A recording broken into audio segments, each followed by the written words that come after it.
रजोगुण तमोगुण की ही तो प्रधानता है, यही तो हमसे करवाता है। तो यहाँ पर भगवान ने कहा कि भाई इससे अगर पार जाना है, इस सुख दुख से अगर पार जाना है तो मेरी ही भक्ति पार कर सकती है, अन्यथा किसी देवी देवता की ये सामर्थ्य नहीं है कि आपको माया से परे ले जाए। आपको माया में बांध तो सकते हैं, अनेकों अनेक देवता आपको माया में बांध तो सकते हैं, पर इस माया से आपका पिंड नहीं छुड़ा सकते। आप ये सोचे कि कोई इस माया से आपको परे कर दे, तो एकमात्र मायापति ही आपको इस माया से परे कर सकते हैं। इसीलिए श्री कृष्ण ने स्पष्ट रूप से कहा कि माम, यहाँ पर भगवान ये भी कह सकते थे कि किसी की भी भक्ति कर लो, भक्ति बस अनन्य भाव से कर लो तो भी आप इस माया से परे हो जाओगे। पर यहाँ पर भगवान को कहना पड़ा कि माम, मेरी भक्ति ही आपको इस माया से पार कर सकती है। पहली बात तो श्री कृष्ण कहते हैं भाई मेरी भक्ति ही माया से पार करेगी, अन्यथा कोई कर नहीं सकता। तो दूसरी बात भगवान ने कहा कि अनन्य भक्ति करेगी। यहाँ पर अगर मेरा भक्त हो तो चाहे वो दरिद्री हो, चाहे वो कैसा भी हो, बदसूरत हो, चाहे कुछ काम नहीं करे, वो सब चल जाएगा। भगवान ने कहा मुझे सब मंजूर है।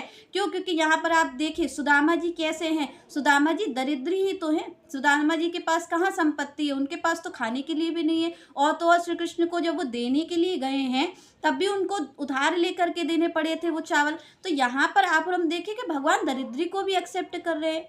भगवान यहाँ पर जात पात भी नहीं देखते। भगवान यहाँ पर जो कसाई है, सदन कसाई, उनको भी कर रहे हैं, जबकि उनका काम क्या है, मांस तौलना। उसके बाद भी भगवान उनसे प्रेम करते हैं। तो यहाँ पर भगवान ना तो जात देखते हैं, यहाँ पर संतों ने कहा है कि जात पात पूछत नहीं कोई, और हरि को भजे सो हरि का होई। तो यहाँ पर भगवान ने कहा कि भाई सुदामा जी के मूल में क्या है, सुदामा जी के पास संपत्ति नहीं है, सुदामा जी के पास इतनी दुर्बल अवस्था है कि उनसे चला भी नहीं जा रहा है, पर सुदामा जी के क्या पास में है जो श्री कृष्ण को खींच करके ले आया, जो श्री कृष्ण सब कुछ छोड़ करके और दौड़ते हुए चले आए।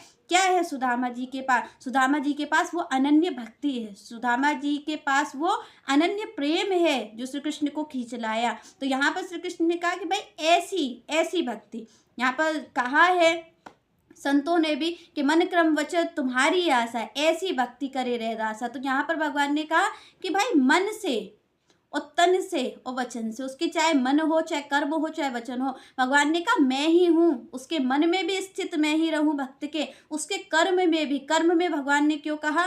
क्योंकि कर्म ही तो आपका मूल कारण है, और जब आपका मन श्री कृष्ण का होगा तो आपकी हर क्रिया श्री कृष्ण की होगी। क्योंकि यहाँ पर भक्तों को आप देखिए, भक्तों के जीवन में क्या रहा है कि भक्तों के जीवन में कर्म ही तो समर्पित रहा है श्री कृष्ण को। और भगवान ने क्या कहा कि भाई इस माया के परे ले जाएगा, क्योंकि माया के परे आप तभी तो होगे जब आपका मन शुद्ध होगा। तो यहाँ पर भगवान ने कहा जब जिसकी अनन्य प्रेम, अनन्य निष्ठा मेरे चरणों में होती है, तो भगवान ने कहा वो सरलता से इस त्रिगुणमयी माया, जो कि पार किसी भी तरीके से नहीं की जा सकती है, कोई इसका पानी पा सकता है। और तो और ब्रह्मा जी की बनाई हुई सृष्टि है, वो ब्रह्मा जी भी इस त्रिगुण माया से ही परे नहीं है। वो ब्रह्मा जी भी रजोगुणी है। ब्रह्मा जी का स्वरूप क्या है? रजोगुण। ब्रह्मा जी में क्या है? रजोगुण। रजोगुण क्या करता है? विस्तार करता है, तभी ब्रह्मा जी ने सृष्टि का विस्तार किया है। तो यहाँ पर भगवान ने कहा जिस